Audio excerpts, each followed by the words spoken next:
Jackson, Brown's choice for running mate, is detested by many Jews because of his perceived anti-Semitism from his '84 and '88 campaigns. Notably, Jackson's description of New York as Hymietown and his ties to Louis Farrakhan, who called Judaism, quote, a gutter religion, unquote. It is that type of quotation which has alienated Jewish voters. Please sit down. Please to remove yourself from the Jewish community. We've got to make room for all God's children. Black, white, Jewish, Gentile, Latin, and Anglo. That's the way we prosper. Bill Clinton, on the other hand, is cultivating the Jewish vote sedulously. Question: what state of mind will New Yorkers exhibit when they go to the polls on Tuesday? And what is the meaning of sedulously? I ask you, Mort Zuckerman. Well, the state of mind is anger. Sedulous anger is the way I would put it.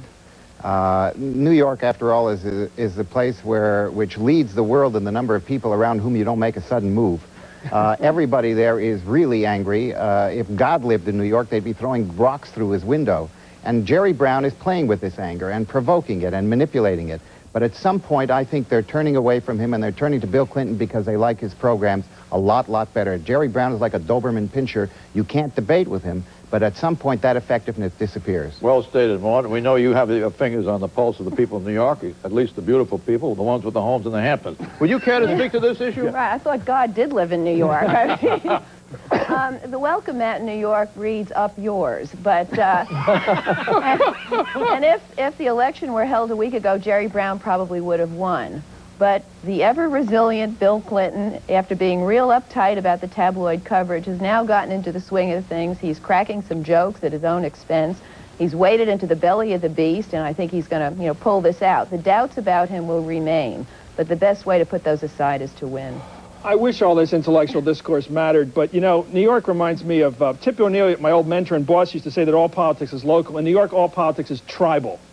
When I was in the Peace Corps, the Africans used to vote with little nails. They pushed through pictures of chickens and goats for their tribe. Mm-hmm. That's what goes on in New York now. It's absolutely god-awful now, New York. Jesse Jackson, all that matters is whose lap is he sitting on, which way the Jewish vote's going to, I should say the borough Jewish vote. The Manhattan vote is up for grabs like the Connecticut Jewish vote was up for grabs. It's become entirely ethnic.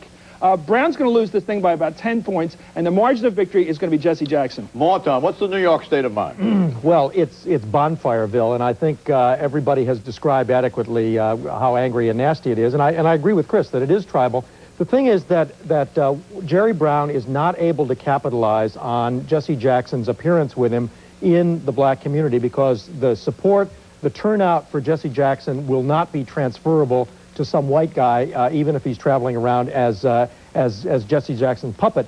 But Jerry Brown has lost the Jewish vote. The Clinton organization originally was going to blow the Jewish vote by trying to put together the Dinkins coalition. Mickey Cantor and David Ifshin, two Jews who really know the Jewish community up there, got up there and mobilized. And now there's going to be a big Jewish turnout, and Clinton's going to win. Okay, let's talk about the Clinton conundrum. Over the years, Governor Clinton has steadfastly denied ever using illegal drugs. His standard reply has been, "I've never broken the laws of my country." But this week, a New York TV reporter phrased the drug question differently, and that drew a very different response from Mr. Clinton. So my question to you is, have you ever broken a state law with regard to drug use? Have you ever broken an international law, for example, when you were a student in England and a Rhodes Scholar? The answer to that question is I've never broken state law. And that when I was in England, I experimented with marijuana a time or two, and I didn't like it, and didn't inhale, and never tried it again. Governor Clinton, I ask you, why did you change your answer, sir? Well, she asked an explicit question. The question was asked directly about the time I was in Europe, so I answered the question. But this is not a big issue with me. I never even had a drink of whiskey till I was 22. I just gave a straight answer to a straight question. The New York press clobbered Clinton, quote, "Slick Willie is in trouble again because once again the candidate has proven himself unable and unwilling to answer a straight question with a straight reply. The Arkansas governor comes to New York a ruined candidate. To vote for him in the primary is to pour water into a cracked glass." So said New York Post columnist Mike McAlery. Is McAlery right? I ask you, Eleanor Cliff. Well, I don't know how slick it is to say you smoked marijuana but you didn't inhale. He set himself up now for jokes on late-night television endlessly. It was a silly thing It's to called say. cannabis interruptus. That's actually Warren Rudman's. Warren Rudman's joke. I think it's like... Is that why he's leaving the Senate? Because there were so many groans? But I think it should be pointed out that the New York Post columnist who assailed Clinton here was an usher at Andrew Cuomo's wedding. What was that? He was an usher Mike at Marilari? Right. He's got clear sympathies for Governor Cuomo. He's a Goomba of I beg your pardon. Look, of Mario's son? Wait a minute. What is really... He would like to see Clinton collapse so Mario can spring up at the convention, and he has doesn't been hide totally opposed to Clinton from old movies. I mean, this man is not looking at Clinton on an objective basis. So let's not look at him as the sort of indication of the editorial opinion, the collective editorial opinion in New York about this particular episode was very negative towards the esteemed governor. Just remember, the New York Post finally came out and endorsed Bill Clinton. Yeah, the editorial not page, Mike McAlery. The editorial, Okay. I know, not it's Mike Eric McAlery. came out from it. That's all right. The editorial opinion of the New York Post came out against him, and partly it was in order to counterweight the vicious coverage that the news pages had been giving to Clinton.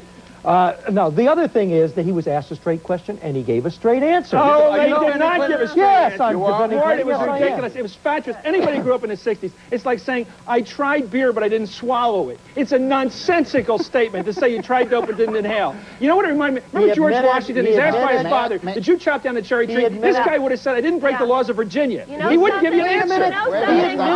I believe him. Let me hear Eleanor. I believe him. He's the son. He didn't inhale? He's the stepson of an How did he alcoholic. experiment? Wait, let me finish. That's why he's I didn't the like it. stepson of an alcoholic. He's scared to death of addiction, and he's also full of allergies. He's probably allergic to the stuff. And he never smoked. To say it was silly, he should have said, years ago, or at least in '88, when even Claiborne Pell said he tried marijuana, he should have said, I've had a few puffs as an Oxford student, and that was it. More than we needed to know. He answers questions like a lawyer, and he's done this before. He did it with the interview with Steve Croft after the Super Bowl game.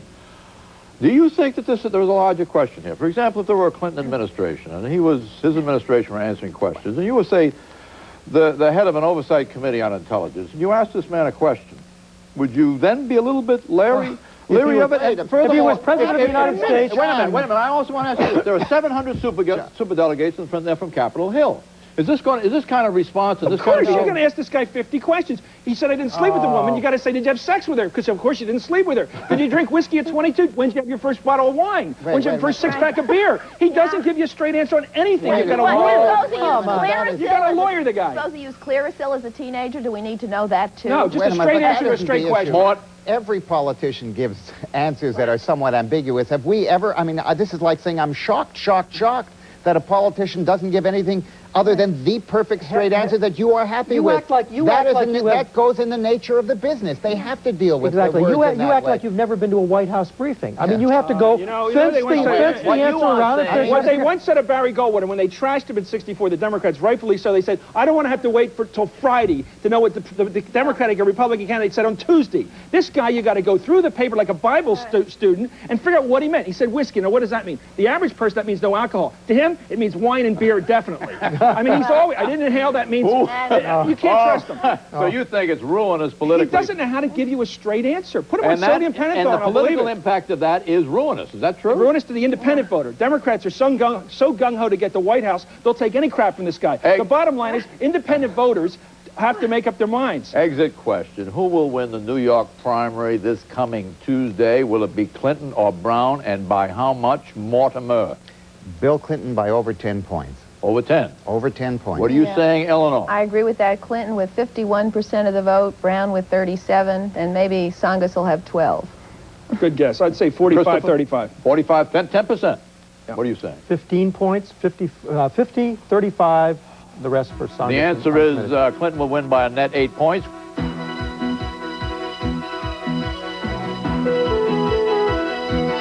Issue 2, to Russia with aid.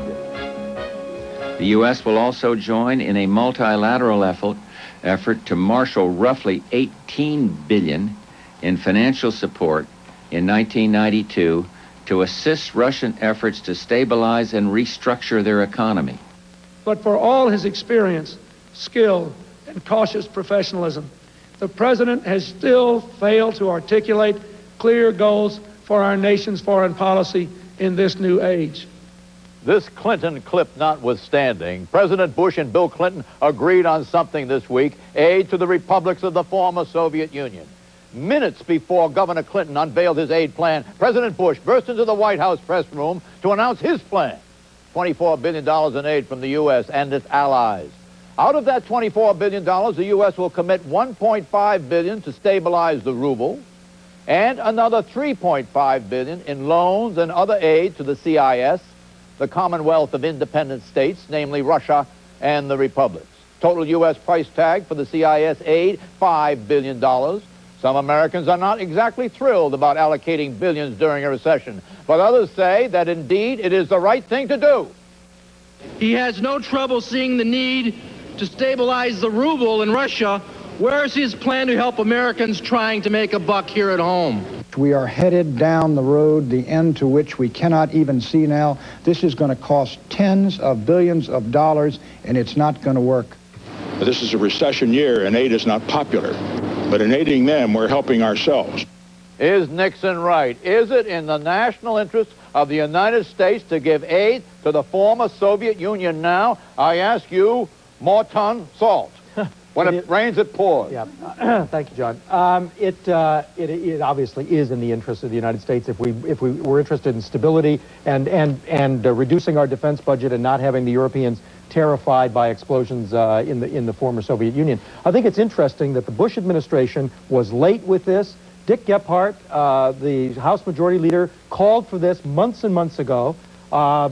Bill Clinton was about to call for it. They knew. Then the president jumps in ahead on the speech, and there's a further complication here. It's not popular on Capitol Hill. The Democrats are trying to tie it to domestic aid. The president, meanwhile, goes out, as he did on Friday, and trashes the Democrats and the Democratic management of Congress, thereby making it all the more unlikely that he can get cooperation out of Congress to pass this legislation. Yeltsin has Clinton to thank for this big aid package, because Bush found it politically unpalatable to do until Clinton came forward. Is that true? That's right. I mean, we now know what Bush means by vision. He means by looking over your shoulder at the Democrats coming at you. The fact of the matter is this guy didn't get off the dime until the Democrats started getting hot. I think it's great, by the way, on Clinton, since I trashed him a few minutes ago, that he is indeed an internationalist, a pragmatic internationalist, as the people say, and the Democratic Party better be internationalist. Did you read his speech or see Clinton's speech? Yes, I saw his speech. Were you impressed favorably by Clinton's speech? I think there's some big questions there, like should we put the Germans and the Japanese on the Security Council when they have their constitutional changes in those countries and they can actually participate in world peacekeeping, then put them in the Security Council. But it was a very well-wrought, written speech, correct? Sure, it gives him the basis for at least standing up and confronting the president on foreign policy issues, and he did this in the midst of the New York primary. But what this package does, Clinton gave George Bush political cover. This is bipartisan foreign policy. It's not going to be an issue in November, I don't believe. It's coup insurance. We hope it stops the free fall over there. If it doesn't, we can say we tried. Your friend Henry Kissinger says that this aid will not do as much as one would think at first blush, that the aid should be given to Central Europe, which is traditionally the tinderbox of Europe. What do you say to that? Well, I think he's fundamentally right. It's to give this kind of aid to the Soviet Union, the former Soviet Union, is like offering Macy's $100 to get them out of bankruptcy. You have to compare it, say, to Western Germany and Eastern Germany. You would have to give the Soviet Union $1.5 trillion every year for 10 years to do for them what the Western Germans are trying to do for Eastern Germany. The problem is so gigantic that this aid really isn't going to have much of an effect. In addition to that, we have given them $44 billion worth of aid over the last 2 years, and it's gone nowhere. It's disappeared. It's the most corrupt system possible. So I think we are heading down a road that nobody knows where the end is, and I think it's a very dangerous precedent to set. We have not thought this through. It was just a political response to what the Democrats were doing, and I think that's the danger with this policy. Exit question. I want to look at it politically. Will this aid by the United States, $5 billion out of a total 25, 1/5, add up to a political minus or a plus for George Bush, bearing in mind we're living in an era of retrenchment, we're living in an era where there is national worry about the domestic spending and the domestic scene? I ask you, a plus or a minus for Bush? A minus for Bush, a small minus. It's a wash if the president gets out there and in turn gives the Democrats on the Hill cover for this policy. What do you think, Christopher? A plus, because the greatest thing about the Marshall Plan was not the amount of money, but that we restored the trade patterns of pre-war Europe. And I think with stabilizing the currency, the ruble, we're giving Russia a chance to get into trade business. What do you think, a plus or a minus? If it's defeated by Congress, it's a big minus because that just proved that George Bush can't run foreign policy because he can't run Is it going to be domestic defeated policy. by Congress? I'm afraid it is. I don't think so. I think it's a plus, but I think it's essentially due to the fact that Nixon is behind it.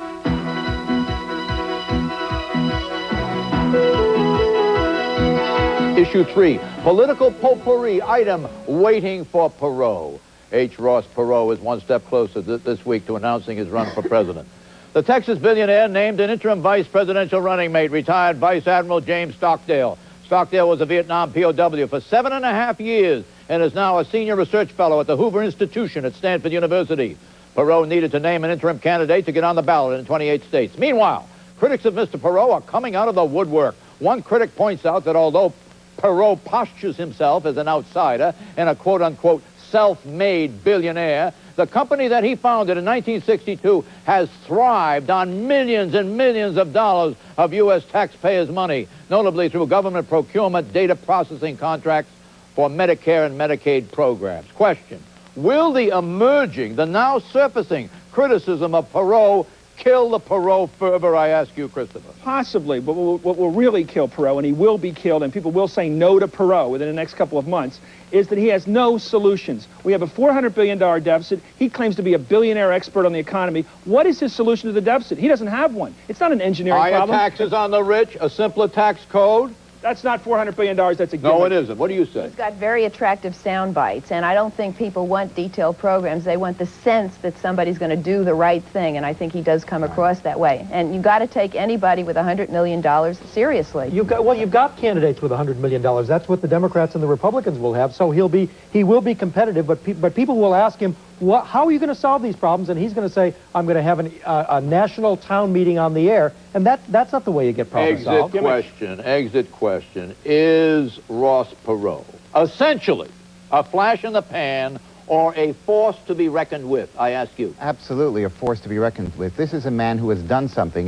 If a hero is a celebrity who has done something, this guy has done something, notwithstanding Chris's comments or your introduction. This man he developed the software business and did it brilliantly, and this man is going to be a very, very effective factor in this election. Thank you for putting us on notice, Martin. We'll watch this. What do you say? Well, he's the latest phenom, and if it were September instead of April, he'd really be successful, but there's enough time for him to curdle around the edges like everybody else. So you think a flash in the pan?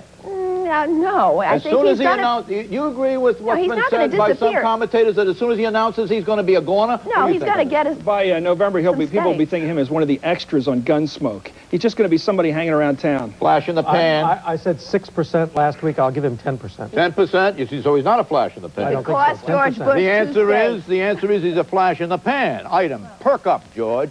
For weeks, Democrats have been reeling from unrelenting verbal bombardment over congressional perks. So, this week, Democrats predictably roll the perk tar baby away from themselves and towards George Bush. A president has to have privacy, has to have security, for instance, but I think a lot of the perks in the executive branch should be eliminated. They can take this as a threat or view this as a warning. We will match every ethical impropriety, perk, and privilege they level at Congress with the same and more at the White House or this administration. Democratic perk patrols are scouring the Republican White House and the Republican federal agency for anything that looks like a perk. The current target is White House travel expenses, and that's this plane. What we see here is an expenditure of more than likely in excess of $130 million of taxpayers' money that goes undisclosed to the American people. Also under attack, limousines used by White House and cabinet officials, plus White House entertainment costs and the 90-plus staff for the White House residence. Republicans are calling the Democrats' perk patrol an obvious and cheap diversionary ploy. They're trying to divert attention away from the scandals of the U.S. House of Representatives down to 1600 Pennsylvania Avenue to get this monkey off their backs. Are the Democrats just trying to divert attention away from the scandals of the Congress? I ask you, Eleanor Clift, and I know you're impartial on this matter, Eleanor.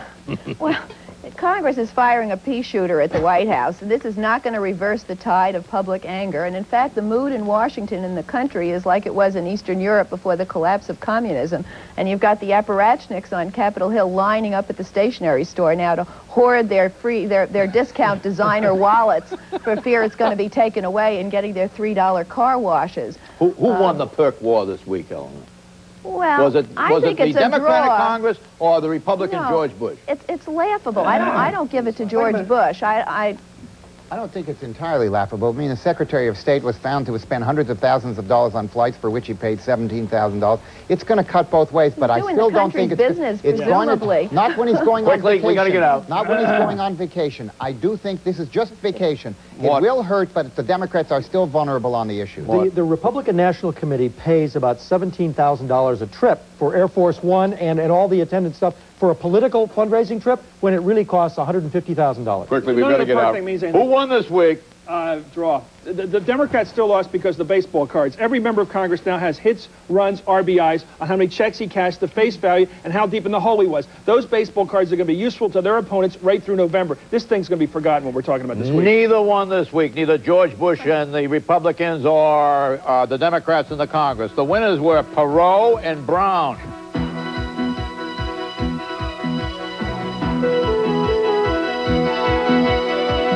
Issue 4, porn and pain. Should pornographers be held legally liable if their pornography causes someone to commit a sex crime? Yes, say those who support a bill now before the U.S. Senate. If passed, this legislation would allow the victims of a sex crime to sue in civil court the makers, the sellers, the distributors of obscene materials and child pornography, if those victims can prove that the pornography had induced their assailants to attack them. Opponents of the bill say there is no proof whatsoever that pornography causes sexual violence. Also, say the opponents, the bill is a threat to the First Amendment right of pornographers, and they are citizens too. They have a right to vote, and they have a right to the constitutional protections of the United States. So, I ask you, Mort Zuckerman, you're an authority. Well, I won't say you're an authority, but I mean, you're familiar with this issue. Can you speak to it? Well, in the light of my authoritative background, I can just tell you that watching pornography for 5 minutes, as a friend said, made him want him to go home and make love. And watching it for 20 minutes, he never wanted to make love again in his life. So I think the next thing you know, people who don't want to make love are going to sue on this bill. I think it is a ridiculous bill. There is no connection. There was a presidential commission that established there is no connection between pornography and sexual violence. And it is just another example in an election year of people trying to capitalize on the natural reaction against pornography. This whole matter became celebrated in Florida when Ted Bundy was electrocuted or he got capital punishment. Right. And he said just before he died, after killing over 20 women in a serial killing, he said pornography made me do it. Go ahead. But, look, you know, this violates every sense we have of personal responsibility for something. The person who actually does something is the person to be held responsible for it, not some ancillary person who was producing a cigarette or a gun or a dirty book. You know, I think Ted Bundy, I hate to say this, but you can't libel the dead, so I'll say it. In addition to being a murderer, he was probably a liar, and he was a con artist. Right. This Bundy defense is absurd on its face. The Playboy swimsuit edition, someone could probably argue, drove him to crime, but it could have driven him to other things, too. I think it's ridiculous. It's a rationalization, not a reason for committing a sex crime. And it seems to me it takes away the responsibility from the person, as Mort said. And it's attractive in an election year because on the surface it looks like the male legislators are doing something to protect women when all they're doing is giving the perpetrators of these crimes an excuse to say what do you say to those rape experts who say that rapists will videotape segments of motion pictures depicting rape, say the accused, and play them over and over again for sexual titillation and presumably gain reinforcement for their future activity? Do you want to comment on that? Well, I mean, I really, you know, you could extend that into so many different ways because in that movie, the rapists were also convicted of a crime. So I don't accept that. And the other thing is, you know, in Massachusetts, they burned somebody. They doused him with gasoline and set him on fire after watching a movie like that. Where do you draw the line? We all five here are against this legislation. Right.